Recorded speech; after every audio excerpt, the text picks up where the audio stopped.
दोस्तों, हमारी आज की कहानी की जो शुरुआत है वो सूरत से होती है, जहाँ पर रहने वाली मोहिनी होती है, जो कि एक विधवा महिला थी, जो कि अपने पति की मृत्यु के बाद अपने ही पति के कपड़े का कारोबार जो थी वो संभालती है। अब उसकी सूरत में मेन चौराहे पर 2 मंजिला दुकान थी, जो कि बहुत अच्छी खासी चला करती थी और जहाँ पर वर्कर की आवश्यकता हमेशा ही रहा करती थी। अब मोहिनी के अपने पति की मृत्यु के बाद एक बहुत बुरी उसे लत लग जाती है। वो नए नए लड़कों के साथ वक्त बिताती थी। अब मोहिनी को जो थी वो अपने समय बिताने के लिए रोज ही एक लड़का चाहिए था और अपने इस शौक को वो पूरा करने के लिए उसे कहीं बाहर भी जाने की जरूरत नहीं पड़ती थी, क्योंकि उसके लिए उसके अपने ही दुकान में काम करने वाले लड़कों को वो बुला लिया करती थी। अब दोस्तों, उसी मोहिनी जो थी, अब मोहिनी के दुकान का नाम उसके पति के ही नाम पर था। अब दुकान इतना ज्यादा फेमस था कि कोई भी वहां पर काम करने के लिए तैयार हो जाता था। अब जो भी लड़का वहां पर काम करने आता तो मोहिनी पहले उसका इंटरव्यू लेती थी, क्योंकि उसका मकसद अपनी जरूरतों को पहले ध्यान में रखना था। अब मोहिनी इतनी ज्यादा खूबसूरत थी कि कोई भी उसके साथ काम करने के लिए एकदम से ही तैयार हो जाता था और यही कारण था कि मोहिनी की दुकान पर अक्सर ही भीड़ लगी रहती थी, क्योंकि मोहिनी की शरीर की जो बनावट थी वो इतनी ज्यादा खूबसूरत थी क्योंकि उसके बारे में कुछ नहीं कहा जा सकता है। अब जो भी उसे एक बार देखता तो एक बार जरूर सोचता था कि काश ये एक बार मुझे मिल जाती। बस वो अपनी खूबसूरती के ही कारण बहुत ज्यादा फेमस थी और वो अपनी खूबसूरती के ही कारण लोगों को अपनी तरफ खींच लेती थी। अब मोहिनी के अंदर एक खासियत भी थी कि वो एक लड़का ज्यादा दिनों तक अपने पास नहीं रखा करती थी और उसके पीछे भी एक कारण थी, क्योंकि जो ये मोहिनी थी उसे जो भी उसे खुश करता था उसी लड़के को वो काम पर भी रखा करती थी और जो उसे उस तरह से नहीं परफॉर्मेंस दे पाता था तो वो उसे काम से निकाल दिया करती थी और इसी वजह से उसके वहां पर ज्यादा दिनों तो कोई लड़का काम नहीं कर पाता था, टिक नहीं पाता था। और मोहिनी जो थी वो ज्यादातर खुले पल्ले में ही साड़ी पहना करती थी और ब्लाउज जो था वो फैशनेबल पहना करती थी, जिससे कि उसकी खूबसूरती और ज्यादा नजर आती थी। और वो ऐसे कपड़े इसीलिए भी पहनती थी ताकि लोग उसे देखें और उसकी खूबसूरती की तारीफ करें और जो भी उसकी तरफ आकर्षित हो जाता था वो उसके साथ वक्त बिता लेती थी। अब अगर उसके मन मुताबिक परफॉर्मेंस वो नहीं दे पाता था तो फिर वो उसे मारती भी थी। इसी तरीके से ये सिलसिला चलता जा रहा था, लेकिन मोहिनी को अभी तक ऐसा कोई लड़का नहीं मिला था जो कि उसके मन मुताबिक उसके साथ सब कुछ कर सके, उसे उस तरह से खुश कर पाए। अब दोस्तों, इसी तरह से एक तारीख आ जाती है 26 फरवरी दोस्तों। अब क्या होता है कि होली का समय आ रहा था और लड़कों के काम करने की जरूरत बढ़ गई थी दुकानों पर। अब उसी बीच एक लड़का जो है वो मोहिनी की दुकान पर अपना रिज्यूम लेकर आता है, जिस लड़के का नाम सुनील होता है। अब सुनील जो था वो 12वीं कक्षा में पढ़ता था, जो कि बहुत ज्यादा गरीब परिवार से बिलोंग करता था और जिसके पिता की मृत्यु हाल ही में हुई थी। उसके घर में उसकी माँ और उसकी 3 बहनें होती है, जिसकी जिम्मेदारी जो थी वो अब उसके कंधे पर आ गई थी। अब जो सुनील था उसकी उम्र लगभग 20 साल होती है। अब जब सुनील अपना रिज्यूम लेकर के मोहिनी के पास पहुंचता है तो मोहिनी जो है वो एक पल के लिए उसे देखती ही रह जाती है, क्योंकि जो सुनील था वो काफी ज्यादा हैंडसम और स्मार्ट लड़का था। मतलब कि वो वैसा ही लड़का था जैसा कि मोहिनी थी और क्योंकि वो भी कहीं ना कहीं लड़कियों में रुचि रखा करता था। अब मोहिनी को भी जब ये सुनील देखता है तो देखता ही रह जाता है, क्योंकि मोहिनी इतनी ज्यादा खूबसूरत थी कि सुनील को वो अपनी तरफ तुरंत ही आकर्षित कर लेती है। और अब जो मोहिनी है वो सुनील को अपने केबिन में बैठाती है और लगभग 10-15 मिनट के बाद वो केबिन में जाती है और फिर उसे जा करके कहती है कि तुम कल से काम पर बेझिझक आ जाना, तुम्हारी जो नौकरी है वो पक्की कर दी गई है। अब जैसे ही सुनील ये बात सुनता है तो ये बात सुनकर वो काफी खुश हो जाता है, लेकिन फिर भी जो मोहिनी थी वो उसके सामने एक शर्त भी रखती है कि तुम्हें मैं एक शर्त पर ही काम पर रख रही हूँ कि तुम्हें अब मेरे ही साथ रहना होगा। मतलब कि तुम दिन भर दुकान में काम करोगे और फिर रात को मेरे साथ मेरे ही घर पर चलना होगा, क्योंकि वैसे भी मैं घर पर बहुत अकेली रहती हूँ और इसीलिए मुझे तुम्हारे ही जैसे कि लड़के की मदद की जरूरत है। अब सुनील ये सोचता है कि वैसे भी जैसे मैं अपने घर पर सोने जाता हूँ वैसे ही मैं मालकिन के घर पर सो जाऊंगा, तो इसमें कौन सी बड़ी बात है। तो सुनील जो है वो हामी भर देता है, इस शर्त को मान जाता है और फिर वो घर चला जाता है। सुनील ये नहीं जानता था कि आगे उसके साथ क्या होने वाला है। अब जब सुनील अपने घर पहुंचता है तो फिर वो अपनी माँ को बताता है कि मुझे कपड़े की दुकान में काम मिल गया है और कल से मैं वहीं पर रुकूंगा, क्योंकि मैडम की यही शर्त है कि वो उनका जो वर्कर है वो उनके घर पर ही रुकना चाहिए और अब मैं कभी कभार ही घर पर आऊंगा। अब उसकी माँ जब ये सुनती है तो परेशान हो जाती है, कहने लगती है कि वहां पर रह करके तुम अपना ध्यान रखना और देखना कि कोई गलत काम ना हो तुमसे। वो अपने बेटे को बहुत समझाती है। फिर सभी लोग जो है वो खाना पीना खा करके अपने अपने कमरे में सोने जाते हैं। अब सुनील जो है वो अपना सारा सामान वगैरह पैक करता है और फिर जाकर के सो जाता है। सुबह जब होती है तो फिर सुनील जब उठता है और फिर वो अपने माँ के पैर छूकर आशीर्वाद लेकर अपना सामान लेकर दुकान के लिए निकल जाता है और फिर उसके बाद दिन भर वो दुकान पर ही काम करता है। मोहिनी ये देख रही थी कि वो कितनी मेहनत से जो लड़का था वो काम करता है। अब जैसे ही शाम होती है तो फिर जो मोहिनी होती है कि सुनील से कहती है कि घर चलने का टाइम हो गया तो जाकर गाड़ी में बैठ जाओ। सुनील जाकर के गाड़ी में पीछे बैठ जाता है। मोहिनी जब गाड़ी के पास जाती है तो कहती है कि तुम पीछे जाकर के क्यों बैठ गए, तुम आगे आकर के बैठो। अब जो सुनील है वो शर्माते हुए आगे आकर के बैठ जाता है और फिर उसके बाद गाड़ी स्टार्ट होती है। अब जो मोहिनी थी वो सुनील को लेकर घर की तरफ चल देती है। घर के ही रास्ते में एक दुकान पड़ती थी दोस्तों। तभी मोहिनी जो है वहां पर गाड़ी रोक देती है और फिर सुनील को एक पर्चे पर वो वाइन का नाम लिख करके देती है और कहती है कि उस दुकान पर जाओ और जो पर्चे पर लिखा उसे लेकर के आओ। अब जो सुनील है वो गाड़ी से उतरता है और फिर वो वहां पर वाइन की दुकान पर जाता है और वो पर्ची उसे जाकर के दे देता है और वो वाइन वाला जो है वो उस पर्ची को देख करके उसे एक शराब की बोतल दे देता है। और फिर वापस से सुनील जो है वो बोतल लेकर के गाड़ी के पास आता है और गाड़ी में आकर के बैठ जाता है और फिर जो गाड़ी है वो स्टार्ट हो जाती है और तब धीरे धीरे जाकर के सीधे मोहिनी जो अपनी गाड़ी है वो घर के ही सामने रोकती है। अब जब मोहिनी गाड़ी रोकती है और जब गाड़ी से सुनील उतरता है तो देखता है कि सामने एक बहुत बड़ा आलीशान मकान है और उसके बाद मोहिनी जो है वो कार से उतर करके अपने घर की तरफ चल देती है, क्योंकि चाबी घर की जो थी वो मोहिनी के ही पास थी, क्योंकि मोहिनी उस घर में अकेली रहा करती थी। अब क्या होता है दोस्तों कि जो मोहिनी होती है वो अपने घर पर पहुंचकर ताला खोलकर जब अंदर एंट्री करती है, सुनील को ले जाती है, तो सुनील जो था वहां का माहौल देख करके दंग रह जाता है, क्योंकि आज से पहले उसने महल जैसा घर कभी देखा ही नहीं था।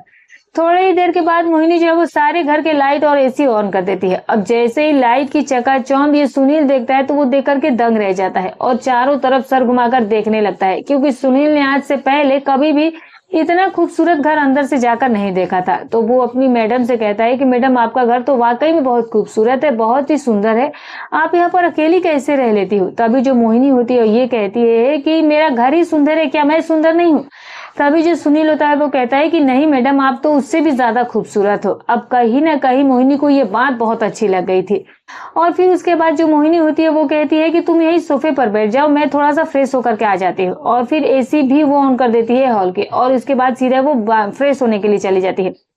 अब फ्रेश होकर नहा धोकर के जब वो अपने कमरे में आती है तो फिर आज उसने बहुत ही हल्के रंग की ब्लैक नाइटी पहनी हुई थी, क्योंकि उसे तो किसी भी हाल में आज सुनील के साथ वक्त बिताना था। अब वो ब्लैक कलर की नाइटी पहन करके जब वो हॉल में आती है और जब सुनील की नजर उस पर पड़ती है तो वो देख करके उसे देखता ही रह जाता है, क्योंकि जो मोहिनी की खूबसूरती पर जो ब्लैक कलर की नाइटी थी वो इतनी ज्यादा अच्छी लग रही थी कि कहने के जवाब नहीं थे। अब उसने भी जानबूझकर ही ऐसा कपड़ा पहना था ताकि सुनील को कुछ उसे कहना ही ना पड़े और उसे देख करके उसके साथ सब कुछ करना शुरू कर दे।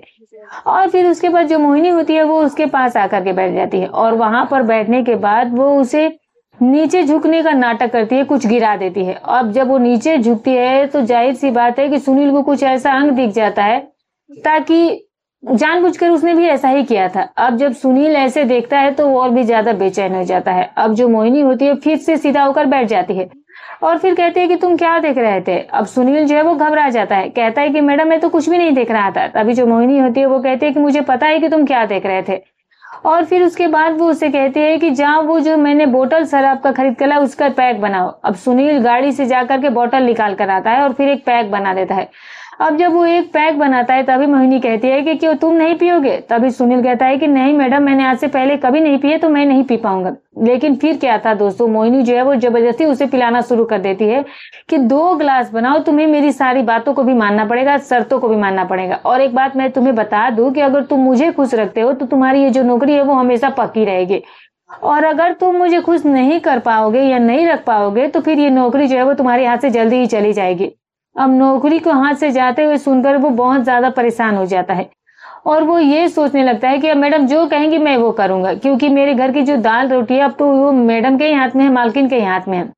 और फिर उसके बाद वो 2 पैक बनाता है और फिर जल्दी से ही वो अपना पैक भी पी जाता है और मोहिनी को देता है तो मोहिनी भी पी लेती है। और उसके बाद क्या होता है कि अब जैसे ही एक पैक दीपक के अंदर जाता है तो उसे हल्का हल्का नशा छाने लगता है और मोहिनी जो है वो तुरंत उठ करके उसे 1 गिलास का और पैक मंगा कर दे देती है। अब जैसे ही सुनील को हल्का नशा होता है तो मोहिनी जो है वो ये समझ जाती है कि अब सुनील को नशा होने वाला लगा है, तो वो और 3-4 पैक उसे दे देती है और फिर वो सुनील का हाथ पकड़ करके अपने कमरे में ले जाती है और फिर वहां पर वो होम थिएटर ऑन कर देती है। होम थिएटर पर वो बहुत ही अच्छा म्यूजिक भी लगा देती है और उसके बाद वहां पर वो गाना चलना शुरू होता है और वो उसी पर डांस करना शुरू कर देती है। जब वो डांस करती है तो ये देख करके सुनील का तो नशा ही उतर जाता है, क्योंकि जब वो अपनी मालकिन मैडम को डांस करते हुए देखता है तो ऐसा लग रहा था कि इतनी खूबसूरत कोई अप्सरा धरती पर आकर के ऐसे नाच रही हो। अब वो मैडम के ही साथ डांस करना शुरू कर देता है और फिर डांस करते करते जो उसकी मैडम होती है उसका हाथ जो है वो जानबूझकर इधर उधर टच करवाने लगती है। अब सुनील को तो यही लग रहा था कि कैसे भी करके आज उसे ये मैडम मिल जाए और उनके साथ वो कुछ पल बिता पाए। और फिर क्या था दोस्तों कि मोहिनी के भी मन में तो यही चीजें चल रहा था, लेकिन सुनील को इस बारे में नहीं पता था कि मोहिनी उसके साथ आगे क्या करने वाली थी। अब सुनील जो है वो उसके साथ डांस करना नाचना शुरू कर देता है। अब जब मोहिनी पूरी तरीके से मदहोश हो जाती है तो फिर वो सुनील का हाथ पकड़ करके अपनी पीठ पर रखवा देती है और फिर उसके गले लग जाती है और फिर उससे काफी ज्यादा नजदीकी जाती है और उसे कहती है कि आज तुम अगर मेरे साथ पल बिताओगे तो तुम जो चाहोगे मैं तुम्हें सब दूंगी, तुम्हारी नौकरी भी पक्की हो जाएगी।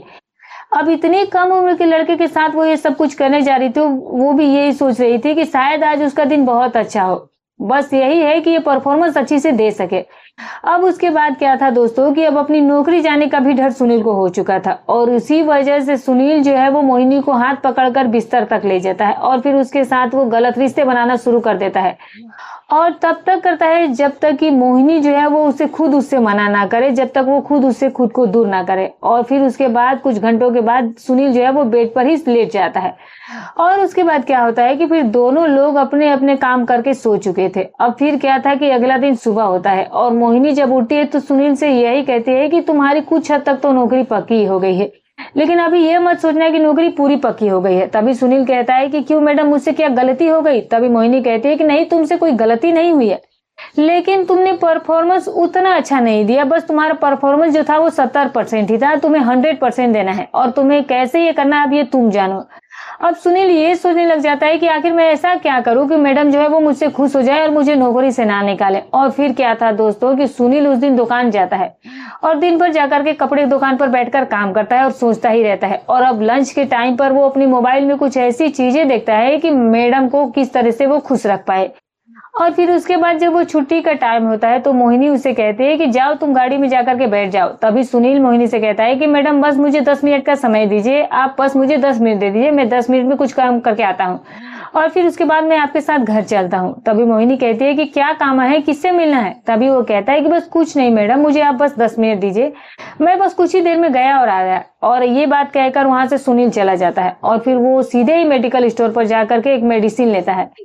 अब सुनील उस दवा को लेता है और सीधे मोहिनी के पास पहुंचता है और कहता है कि मैडम आप चलिए, मैं तैयार हूँ और मैं आपके साथ बिल्कुल बैठता हूँ। और फिर क्या था दोस्तों कि मोहिनी निकलती है और अपनी गाड़ी में जाकर के बैठती है और फिर वही अगला दिन वाला दिनचर्या अपनाती है। वो गाड़ी को सीधे वाइन शॉप के सामने रुकती है और फिर वो सुनील से कहती है कि जाओ जा करके वहां पर ये पर्ची दे देना और ड्रिंक ले आओ।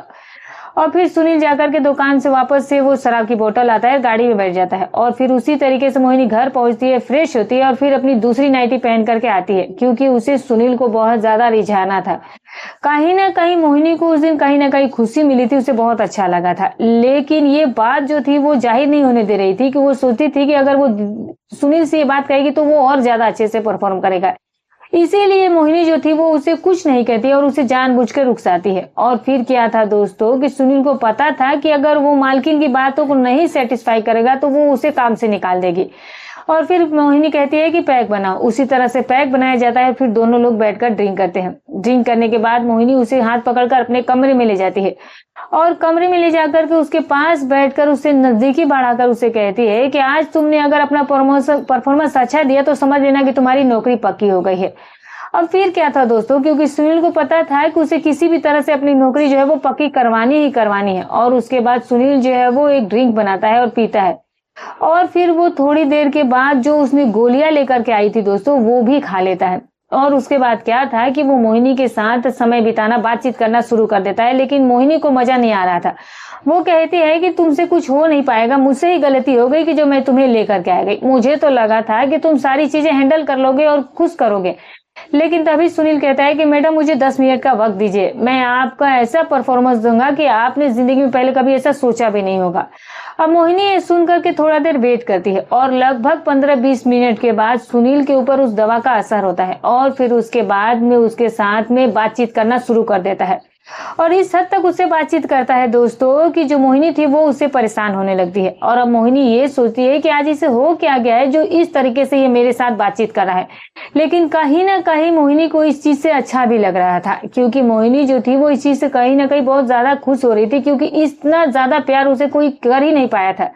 अब जब मोहिनी बातचीत करते हुए बहुत ज्यादा थक जाती है, तब वो कहती है सुनील से कि बस करो अब मुझसे और मत करो। लेकिन सुनील कहाँ शांत होने वाला था, क्योंकि उसने दवा का सेवन किया हुआ था दोस्तों। और फिर उसके बाद वो मोहिनी को अलग तरीके से करना शुरू कर देता है। अब उसके बाद मोहिनी इतनी ज्यादा पस्त हो जाती है कि वो बिल्कुल ही बदहाल हो जाती है। और फिर उसके बाद दीपक बातचीत बंद करके जब तक करता है जब तक वो चाहता था उससे बात करना, और वो ये चाहता था कि किसी भी तरीके से मालकिन जो है वो उससे खुश रहे। और फिर उसके 2 घंटे के बाद जब ये सारा काम खत्म होता है तो फिर दोनों ही जाकर के लेट जाते हैं। और उसके बाद जो मोहिनी होती है ये कहती है कि आज तुम्हें हो क्या गया था कि जो तुम इस तरीके से बातचीत करने लगे थे। लेकिन तुम्हें क्या नहीं पता है कि आज तक इस तरीके से मेरे साथ किसी ने बातचीत नहीं की थी, और मुझे इन सब चीजों से बहुत ज्यादा खुशी मिली है। अब आज के बाद तुम मेरे ही साथ रहोगे, और अब तुम्हारी भी नौकरी पक्की हो गई। अब तुम मेरे ही साथ बातचीत करोगे, मैं तुम्हारे अलावा और किसी के साथ ये सब नहीं करूंगी। अब जब सुनील ये सुनता है कि उसकी नौकरी पक्की हो गई है तो उसके वो खुशी से फूले नहीं समा रहा था। अब उसके बाद क्या था दोस्तों कि मोहिनी जो थी वो सुनील के ही साथ रहने लगी थी। अब किसी दूसरे तीसरे की लड़के की जरूरत नहीं थी, क्योंकि सुनील जो था वो इस तरीके से उससे बातचीत करता था कि उसके और कोई जो है वो काम उसकी तरह कर ही नहीं सकता था। अब वो ये सिलसिला जो था वो रोज ही चलता था। अब रोज ही मोहिनी सुनील को लेकर आती थी और रात में उसके साथ बैठकर बात किया करती थी, और फिर उसके बाद सो जाया करती थी। यही दिनचर्या चल रही थी। अब मोहिनी जो थी वो दिमागी तौर पर बहुत शांत हो चुकी थी, और अब मोहिनी जो थी वो कुछ और ही सोच रही थी कि अब उसे सुनील के साथ और क्या करना चाहिए। अब सुनील को नहीं पता था कि आगे उसकी जिंदगी में क्या होने वाला था, कैसे बदलाव उसकी जिंदगी में आने वाले हैं। उसके बाद मोहिनी जो है वो एक दिन क्या करती है कि एक महीने तक ये बातचीत करने के बाद वो सुनील से कहती है, मोहिनी कि मैं अब तुम्हारे ही साथ रहना चाहती हूँ, तो तुम मुझे जो सुख दे रहे हो वो बहुत ही अनमोल है, अच्छा है, तुम अपने घर में बात कर लो, और अब मैं तुम्हारी माँ और बहनों का भी पूरा खर्चा उठा लूंगी, और तुम अपने घर में इस बारे में जाकर क्लियरली बात कर लो, मैं तुमसे ही शादी करूंगी, तुम मेरे साथ रहना। अब ये बात जब सुनील तुम सुनता है तो दंग रह जाता है, क्योंकि उसकी उम्र 20 साल थी और मैडम की उम्र लगभग 40 साल थी। तब वो ये सोचता है कि अगर वो ये बात अपनी माँ को बताएगा तो माँ तो उसकी किसी भी हाल में नहीं मानेगी, क्योंकि वो इतनी बड़ी उम्र की है। लेकिन सुनील को ये भी समझ में आ रहा था कि वो भविष्य में कभी भी इतना पैसा नहीं कमा पाएगा जिससे कि वो माँ और बहनों को इतना सारा सुख दे सके, बहनों की अच्छे से शादी करा सके। और अब वो ये नहीं समझ पा रहा था कि वो करे तो क्या करे, क्योंकि एक तरफ उसकी जिंदगी थी और दूसरी तरफ उसका परिवार था। अब उसे ये नहीं समझ में आ रहा था कि वो अपनी जिंदगी को चुने या परिवार को, क्योंकि अगर वो परिवार को चुनता है तो फिर जिंदगी उसकी बर्बाद होनी थी, क्योंकि इतनी अच्छी अपॉर्चुनिटी उसे दोबारा नहीं मिलने वाली थी। और फिर उसके बाद वो घर जाकर अपनी माँ से बातचीत करता है और उसे सारी बात बताता है, और तब उसकी माँ कहती है कि तुम वहां की नौकरी छोड़ दो, ये सब बिल्कुल ठीक नहीं है, ये गलत है, वो इतनी उम्र में बड़ी है तुमसे, तो तुम उसके साथ शादी करके कैसे जियोगे, ऊपर से वो एक विधवा महिला है। लेकिन बेटा उसे समझाता है कि माँ अगर मैं उससे शादी नहीं करता हूँ तो फिर वो मुझे नौकरी से भी निकाल देगी, और फिर उसके बाद में तुम्हारे भी खर्चा उठाने के लिए वो तैयार है, तो भला इससे अच्छा और क्या ही हो सकता है। लेकिन माँ कहती है कि लेकिन बेटा तुम्हारी तो जिंदगी बर्बाद हो जाएगी। तो वो कहता है कोई बात नहीं, मैं उसके साथ किसी भी तरह से खुश रह लूंगा, वैसे भी वो मुझसे बहुत प्यार करती है और कहीं ना कहीं कभी ना कभी मुझे भी उससे प्यार हो ही जाएगा। और ये सारी बातें जो है जब सुनील अपनी माँ को समझाता है तो माँ को भी मजबूरी में इस चीज के लिए मानना पड़ता है। और अगले दिन सुनील आता है और फिर मोहिनी से कहता है कि मैं तुम्हारी सारी शर्तों को मान गया हूँ, मेरी माँ भी मान गई है, और हम दोनों बेशक अब शादी कर सकते हैं। अब मोहिनी ये सुनकर के बहुत खुश हो जाती है, क्योंकि उसे भी एक ऐसा जीवन साथी मिलने वाला था जो कि उसके सुख दुख में हर तरह से काम आने वाला था, क्योंकि कहीं ना कहीं मोहिनी उसे बहुत ज्यादा प्यार करने लगी थी। और वो भी ये बात जानती थी कि उसकी उम्र भी बहुत ज्यादा हो गई और उसे ये सारा काम करना छोड़ देना चाहिए और सिर्फ एक ही लड़का पकड़ना चाहिए जो कि उसका सारा काम कर दे और एक पति की तरह उसे सुख भी दे। और इसी तरह मोहिनी जो है वो सुनील के साथ शादी कर लेती है, और फिर शादी करने के बाद में वो अपनी माँ को अपने साथ नहीं रखता है, बल्कि एक अलग सा घर खरीद करके मोहिनी उन्हें दे देती है और उनका सारा खर्चा भी उठा लेती है। अब इसी तरीके से उनकी जो जिंदगी थी वो सुख से कटने लगी थी। अब दोस्तों ये रही कहानी। आपको ये कहानी कैसी लगी कमेंट करके जरूर बताइएगा। जो सुनील ने फैसला लिया क्या वो सही था या गलत था? जो भी हो रहा है कमेंट करके जरूर बताइएगा। और क्या वो सुनील के साथ शादी करके अपने आप को सुधार पाएगी? आपको क्या लगता है? कमेंट करके जरूर बताइएगा। तो दोस्तों ये रही कहानी। हमारी कहानी सुनाने का उद्देश्य किसी की भावनाओं को ठेस पहुंचाना नहीं, ना ही किसी के दिल को आहत करना है, बस केवल आपको सतर्क करना है, आपको जागरूक करना है। तो फिर मिलूंगी कल एक और नई घटनाक्रम के साथ। तब तक अपना और अपने परिवार